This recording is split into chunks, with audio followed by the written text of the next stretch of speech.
Next up, we have public comment.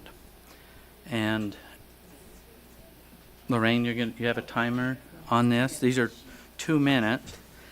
And the podium mic needs to be turned on again.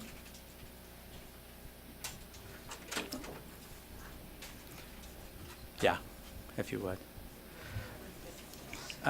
First up, we have Michelle Osman with Ashley Russin, I believe, on deck. So do we have Michelle here? Okay.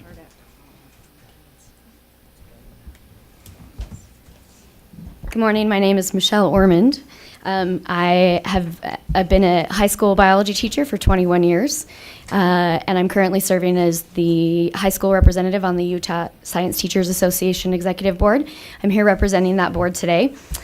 During the March board meeting, board members Cummins, Ellis, and Bolter repeatedly used comparison of Utah and NGSS standard review grades to suggest that NGSS standards are lacking and should be disregarded as a primary source for updating Utah science standards. The Fordham report is at best a subjective, that means not quantifiable, analysis akin to an informed group opinion. Opinions, while helpful in the process of self-reflection, are too easily cherry-picked and used to support biased agendas. For example, board members previously named have cited that a well-established NGSS weakness was the inconsistent correlation between science standards and Common Core math standards. Considering the fact that Utah K-5 and 912 standards have no math correlation and certainly no Common Core math coordination, it would seem that the C and B grades for NGSS and Utah respectively are not apples and apples, and should not be the criteria used to include or not include NGSS or any other source material. Next, Fordham, while they claim to have based all reviews on a general set of criteria, their review document also clearly states that NGSS was reviewed using only a substantial amount of criteria, not the same criteria, to form their opinions on the relative strength of NGSS and state science standards.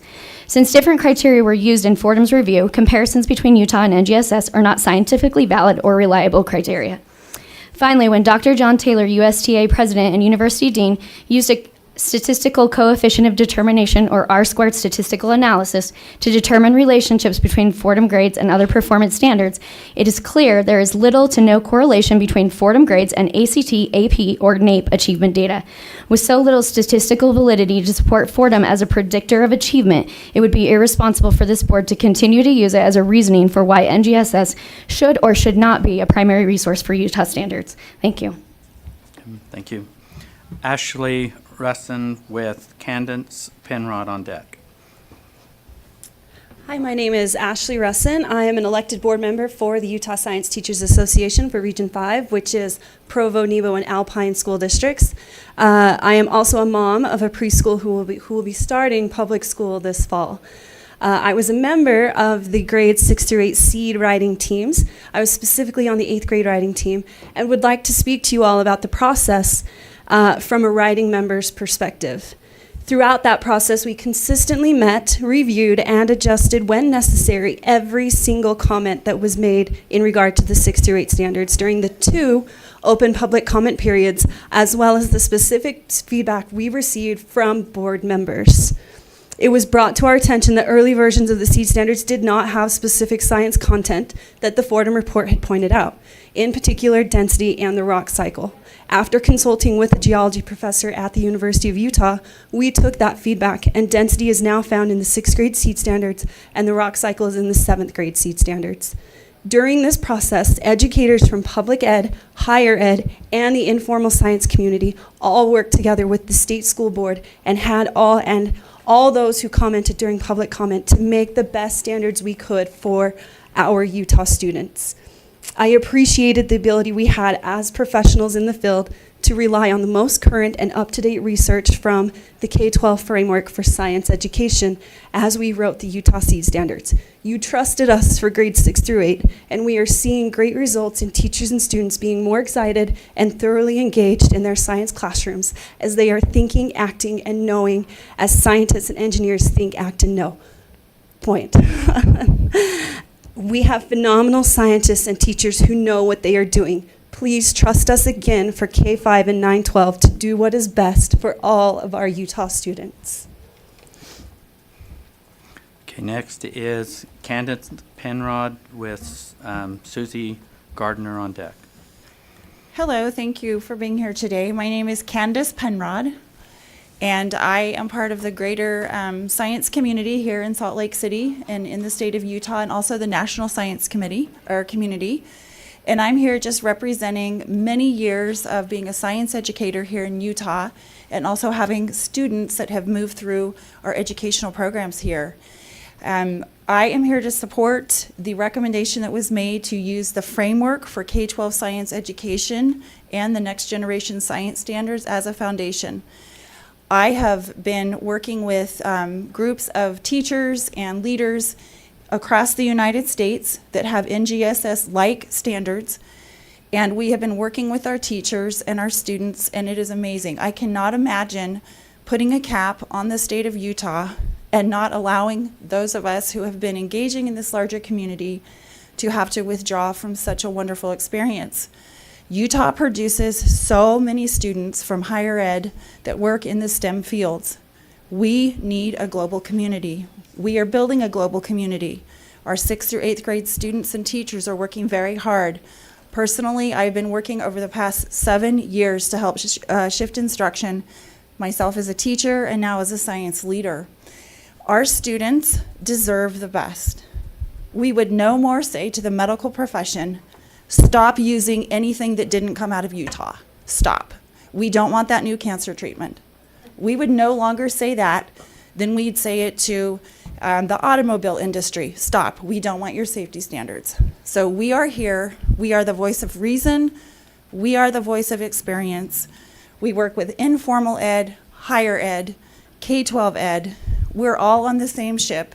We're all trying to help our students. They are our students. They are our children. They are our grandchildren.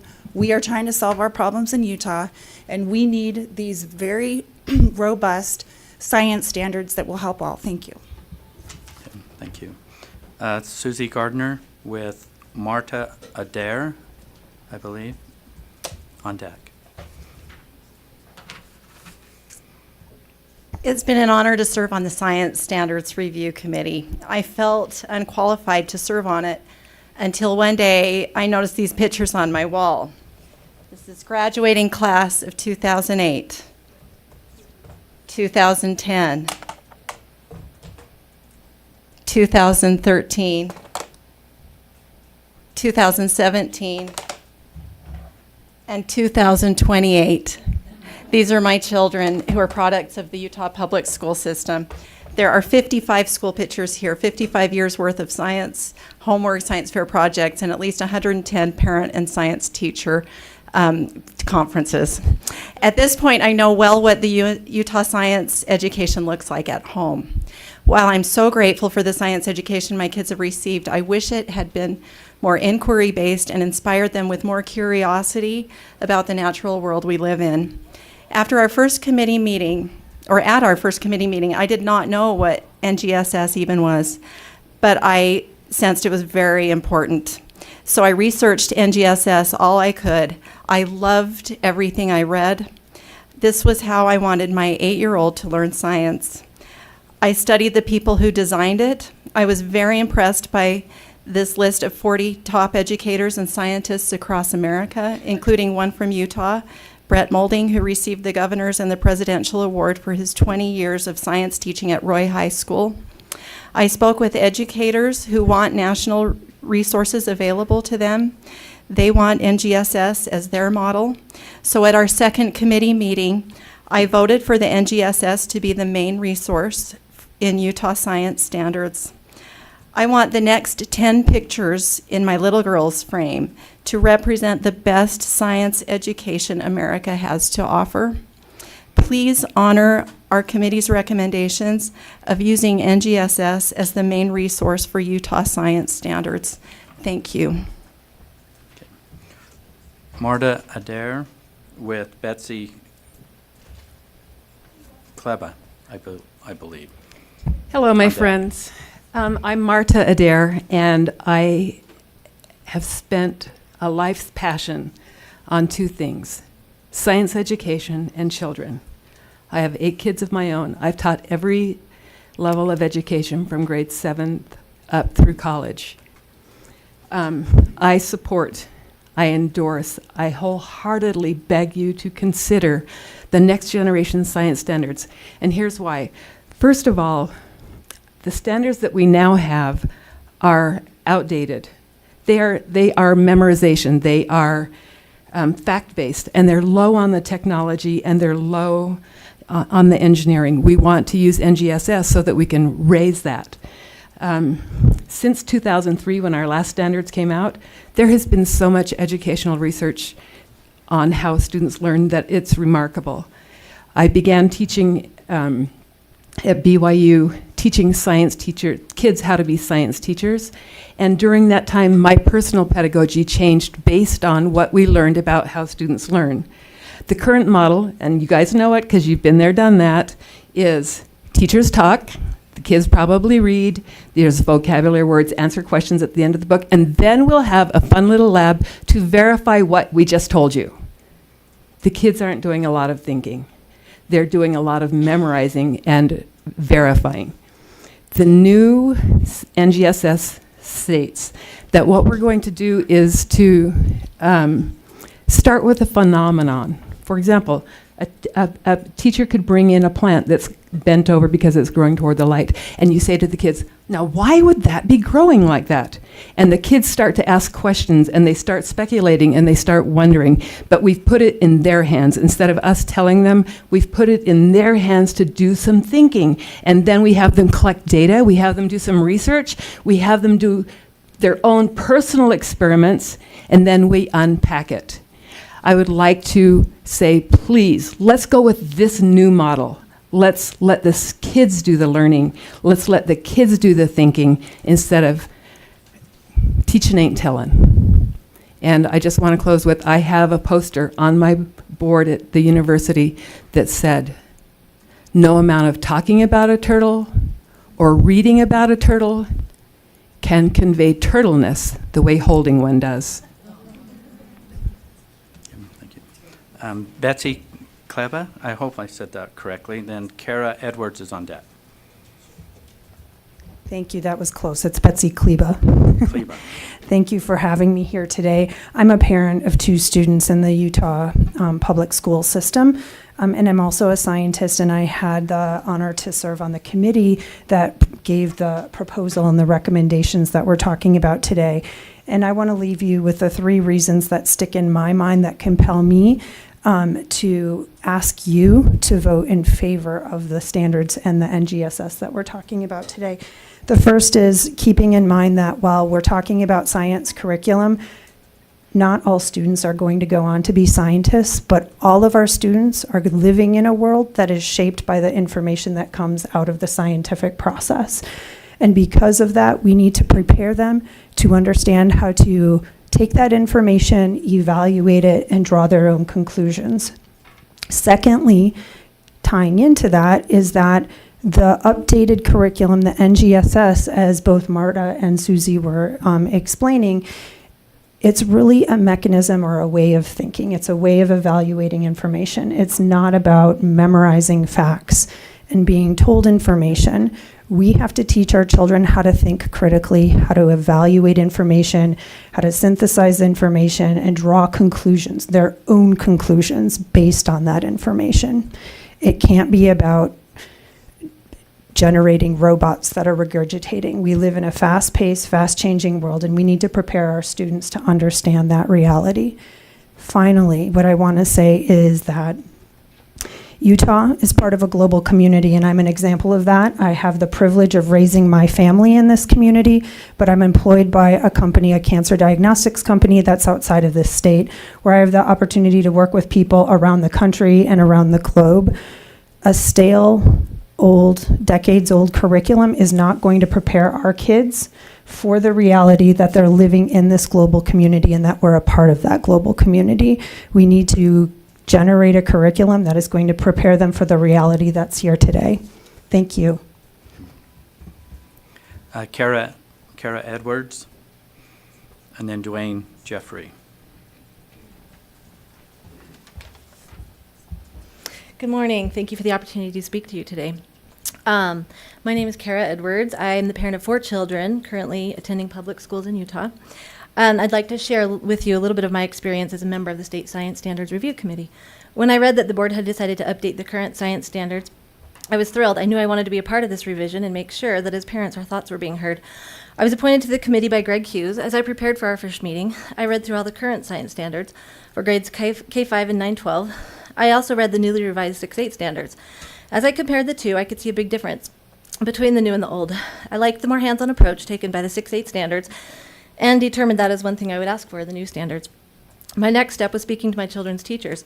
Without fail, they mentioned how much they liked the recently implemented grade 6-8 science standards. They wanted to have the standards aligned throughout all grade levels. I wanted to see coherence between grade levels so that all the standards built on each other on what was previously taught. I know from experience that kids learn best when ideas are presented repeatedly over time. In my research, I came across the next generation science standards. I realized this is what I was looking for the learning I want for my kids. So I eagerly brought my suggestions to and attended our first meeting. It was exciting to work with the variety of science professors, industry leaders, teachers, and other parents on this committee. Most were committed to creating something important and meaningful for Utah kids. By the second meeting, we as a committee had come up with our list of recommendations. We voted 14-1 in recommending that the writing committee use NGSS as the primary resource, which brings me back to today, to my purpose in speaking to you. When I learned that the board had voted to do nothing with our recommendations, to basically throw them out the window, I immediately wrote to Representative Hughes to tell him of my displeasure. We as parents were asked to play a role on this committee, and it is extremely frustrating that our recommendations were ignored. I asked the board, do you or do you not listen to the wishes of parents? I've heard many of you say the parent should have the final word in many things. But yet on this important matter, it appears that your agenda is more important than the parents of this state. I ask you to reconsider your vote and follow our recommendations and begin writing these standards as soon as possible, using the recommendations we gave you, including using NGSS standards as the primary resource. Thank you. Dwayne, Jeffrey, and then Steve Furman.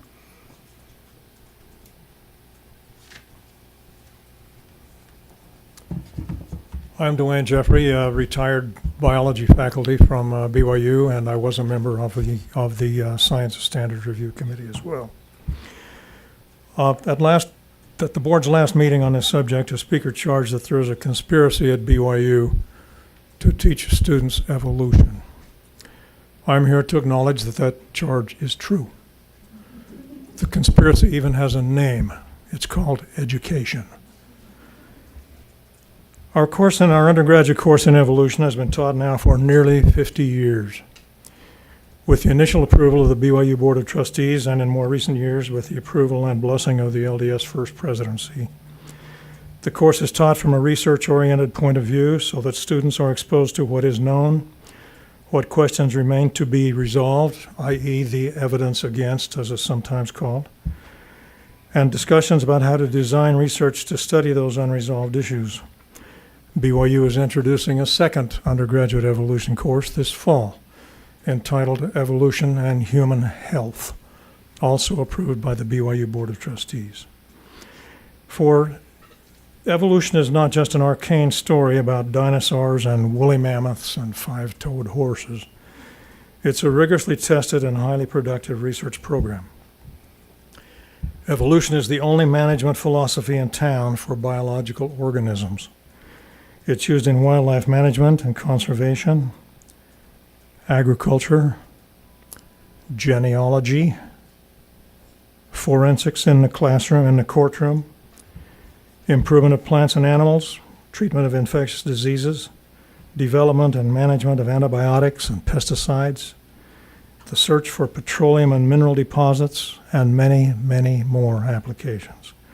And increasingly, medical schools are offering full-blown courses in evolutionary medicine. It's a productive science because it works with demonstrated natural principles. By very definition, it cannot deal with supernatural matters. But it's a hugely productive research program for the betterment of human society and our planet's ecosystems. Thank you. Next up is Steve Furman, and then Roger Snow. Good morning. My name is Steve Furman. Thank you for the opportunity to talk today. I'm actually a local business owner, so I'm on the other side, or the receiving end of the students that are coming out of our education system. We run a software company that marries software with microbiology technology. Our job is to innovate microbiology so it can be more efficient and applied to the healthcare industry. Our company is founded on innovators that we hire out of Utah schools. We source our employees out of the universities, the local schools here. I encourage this board to reconsider and vote for improving our standards for science education. We need to foster individuals that are going to ask questions, challenge the establishment, because that is the only way we're going to be able to improve and innovate. As a receiver of these individuals into our businesses, it allows us to compete, it allows us to give jobs, and allows people to live fruitful lives. We saw those students come in today that participated in a trip to Spain. I think there was a comment from this side of the room that said the skills that you have learned today will serve you well in your life. I think these are the same skills that we need to give our folks in the world of science so they can also serve them well in their careers. So thank you for the time today. Okay. Roger Snow, and then Superintendent Kate Douglas. Good morning. My name is Roger Snow. I'm a parent of 3 elementary students in the public education system and was asked to be on the Standards Review Committee and echo the enthusiasm and the responses from other committee members who have spoken today. We all came from very diverse backgrounds and were recommended from a diverse pool of individuals with the understanding that we weren't all coming with the same philosophy, but we wanted to leave with some mutual understanding of what's best for our students, our children, our teachers, and what best represents our desires as parents and industry representatives. I had an opportunity to kind of, in the spirit of science, run a test with my children and run them through a summer program that was based on the new NGSS standards and able to compare that learning with what they were receiving with the current standards. When I asked my students, hey, how'd science go today? They said, well, we had to fill out this worksheet and this is what we did. I said, well, what'd you learn? Well, I filled out this worksheet and then they just wouldn't talk to me anymore. That summer opportunity where the teachers had been trained up and had the robust resources developed by the National Science Teachers Association in conjunction with industry professionals, my students would not quit talking about the experience. It was proof perfect that providing teachers with these resources and providing students with these experiences is the right thing to do. And if we want to move in a direction where we put dogma or perceived morality in place of resources available to our teachers, I think it's the wrong move. And please trust our recommendations from the committee. We believe in it, and we trust you to believe in it too. Thank you. Okay. Superintendent Kate Douglas, and then Nina Wolf. Hello, I'm Superintendent Cade Douglas from Sevier School District. I just wanted to thank all of you for your service. You have a very difficult and complex job. I'm here to speak about your agenda item 8.8. So just take note of that, circle that. 8.8, we're talking about a recommendation from the Trust Land Advisory Committee, and it's also been favorably recommended by your own Finance Committee that this be approved, this request. I'm here representing all 41 superintendents in the state of the 41 school districts, and I'm also here representing the Trust Land Advisory Committee with our recommendation. Simply put, we're asking for flexibility in how trust land funds are spent. Just some quick background and research, and I'd be happy to show you where I can give you the citations for this research. Anxiety disorders are the most common psychiatric illness in children. 1 in 5 children and youth have diagnosable emotional, behavioral, mental health disorders, and 1 in 10 have mental health challenges. Many estimate that mental health illness affect as many as half of students aged 6 to 17, and estimates also go as high as 80% of them that aren't receiving any care for that need. So one of the reasons we're recommending the flexibility in spending these funds for behavioral issues is because students simply can't learn unless they're stable behaviorally and mentally and emotionally. In our district, in Sevier School District, we have worked really hard to bring collaborative efforts with our community for support for behavior and mental health concerns. We've been very creative. We need funds for this. Students, again, they can't be successful academically if they're not stable and well. I have not heard one person against this recommendation. Not one. In all of the circles I am in, I haven't heard one person against this. So I'm just here. I drove up it's 3 hours. It's a beautiful January day out there. I'm going to turn around and drive back and deal with a whole bunch of other issues, but I'm here to plead with you to push this through and let's get it going. This is a wonderful thing. I represent 15 committee members from the Trustline Advisory Committee. All of us, this was a lot of work to get to this. Let's push it through. And again, thanks for all that you do. We also need to change the narrative on early childhood education in Utah, by the way. So I'm going to say that every time, everywhere. It's kind of like the Bob Barker, have your pets spayed or neutered. We've got to change the narrative on early childhood in Utah. And that goes for preschool and kindergarten. So keep that on your mind too, as well as all these thousands of other things you're dealing with. Thank you. Thank you. Nina Wolf and then Vince Newmeyer. Nina here? Nope. Okay. Nina may be caught in traffic, I don't know, but good morning. A bright and beautiful day. It is in many ways, even if it's not sun shining. One of the important things to remember is that we're talking about science standards, not methods of teaching. And this is something that was conspicuously absent, or at least vanishingly rare in the Science Standards Committee as I sat on that. That is, there was little discussion of the actual standards that we have currently, which was what the charge was for the review committee. There was a great effort to jump ship to the next generation science standards. And really the question here isn't the next generation science standards or such, it's what do we need to do to make our science standards better? And one of the things that I identified is that our science standards are too dogmatic. They do not encourage questioning in certain things. Even the next generation science standards does not encourage questioning in certain things. There are certain topics that are out of the realm of questioning, such as common ancestry.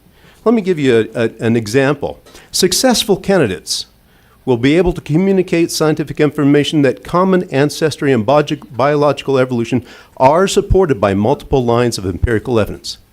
Well, what about the multiple lines of scientific, peer-reviewed empirical evidence that contradicts that? It's out there.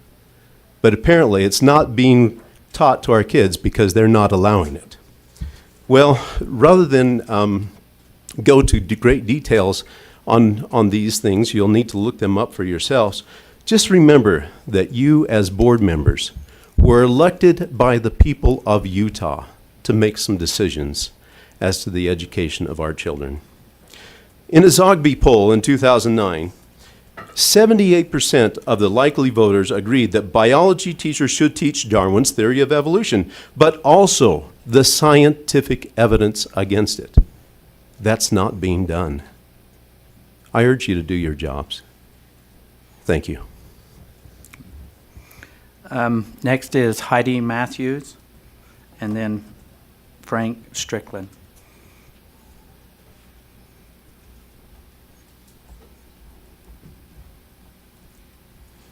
Good morning. I'm Heidi Matthews, the president of the Utah Education Association, and let me just say very quickly, yay, new science standards. Yes, flexibility for behavioral health with the trust lands and early literacy. I'm just going to help them out with that because I agree. I am here, though, to talk with you today about Rule 277501 and just want to appreciate the willingness of the Law and Licensing Committee yesterday to engage us in stakeholder input. This rule really sets the foundation for many rules that will follow when this licensing system is fully implemented. I want to publicly thank UEA's Dr. Sarah Jones for being so darn smart with identifying specific problematic areas of the rule that she shared with the Law and Licensing Committee yesterday. And it's important to recognize that the 18,000 plus members of the Utah Education Association who are committed to their students and the profession and whose dues dollars pay for the salaries of people like Sarah Jones and Jay Blaine, and I mentioned them both because they're here, but there are many others, so that the collective voices of teachers can be represented. And I say this so that when you hear me as the elected leader or Sarah as our incredible staff, that you recognize that when we speak, our voices are not just one, but there are thousands. I'd like to thank Board Member Belknap for taking the lead yesterday and the willingness of the subcommittee to amend the language, so thank you. I shared with the subcommittee yesterday how one of our main goals of the UEA is to diligently uphold the teaching profession. My goodness, this goes so fast. As you consider the rule today, I urge you to have a broader vision for licensing system in Utah. How will your decisions assure the professional credibility of a Utah teaching license? While we recognize the current shortages and circumstances may require these paths to become a teacher right now, I urge you to set a vision and support a direction in our state for professional educators in each classroom. Our students deserve teachers ready to reach, teach, and inspire on day one. Our students deserve more than a person at the front of the class with a license that indicates only an interest and a limited awareness and a path to learn on the job. Please use this opportunity to uphold the integrity of a Utah teaching license and a licensing system that promotes excellence in the classroom. Thank you. Okay. Next will be Frank Strickland and then Nina Wolf. I believe she's here now, so we'll have her after Frank.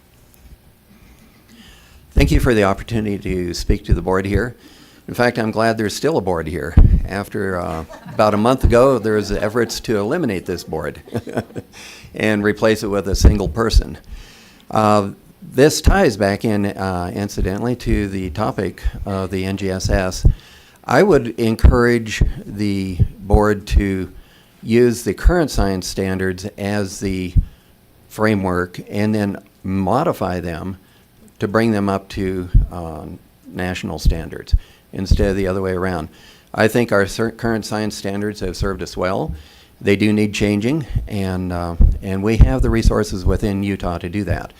All of the other speakers here, I have implied that our state is woefully under-prepared to be able to handle national science, and that we need to go outside of the state in order to do that.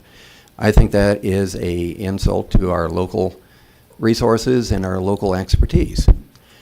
The next generation science standards have bad science in them. As a scientist, I can go over that with the board. I won't go through it here. But my biggest concern is that out of the 90% that's good science within the GSS, about 5 to 10% is either poor science, bad science, or actual indoctrination and political agendas thinly disguised as science. And you can see that in the wording. A lot of the wording, instead of, like some of the others said, we need to encourage investigation and thinking. It actually says cite evidence to support, and then it gives their conclusion that they want to come to. That's bad science. The same people who are pushing to have a national standard imposed upon Utah are the same ones that introduced the legislation to get rid of this school board. They want to get rid of the local voices, you guys having an input into what's going on within the schools. So I encourage you to use our current standards, use them as a basis to upgrade to what we need to do. Thank you.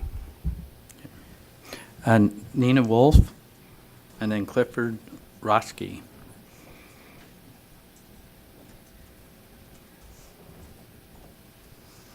Good morning. I'm not a scientist. I'm just a Utah mom. And I'm really glad to have a board that cares so much about our kids. I know that you ran for the school board because you care about education and you care about whether our kids are equipped to go into the future. We teach our children science because we want them to have their minds opened. We want them to explore the world around them, and we want them to get excited about it. It's not that most of them are going to become scientists. Most of them won't. But everyone takes that science education and uses it to explore and to be open to the possibilities around them. So I must admit, I was appalled when I found out some of the things that were going to be promoted in the NGSS. I was shocked to find out that it still used Hegel's embryos. Are you kidding? This is a Victorian fraud. It's been debunked over 150 years. Why is stuff like that still in there? Don't we have people who go through these standards and make sure they're up to date? I don't understand why stuff like that slipped past intelligent vetting. It also feels to me like the biggest benefit to these new standards is having a science classroom where the children are truly exploring science hands-on. What stops us from doing that now? We have some fantastic science teachers. They're wonderful, creative people. And I don't feel like we have to upend all of the standards in order to free them to bring in current research and wonderful experimentation for these kids. I think we should trust our teachers to do a good job. They do their very best, and we don't need to shackle them. We need to release the limitations and let them use what's available. Thank you. Okay. Clifford Roski.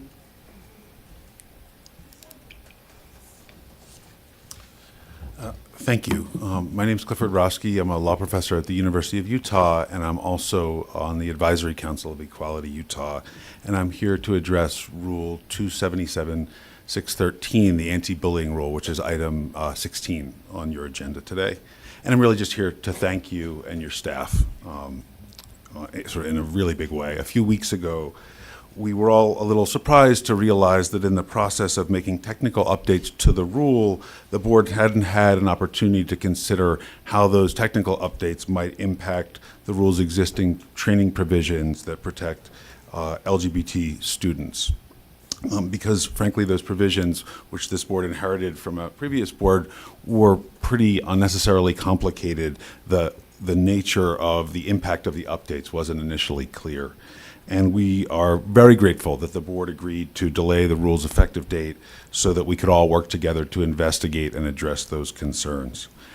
By working collaboratively with Angie, Corby, Dave, the Access Committee, and many others, we were able to further simplify the rule so it now will be, I think, easier for LEAs to interpret and apply, and most importantly, to clarify that the rule's training provisions will protect all students from all forms of bullying, regardless of whether the bullying is based on a student's race, color, national origin, sex, disability, religion, gender identity, sexual orientation, or any other physical or mental attribute. So thank you very much for your patience and for your wonderful staff and their hard work. And we worked on every little comma in this rule, and I really hope that you agree with us that this is the best way forward. So thank you. Okay. Thank you. This concludes our public participation here.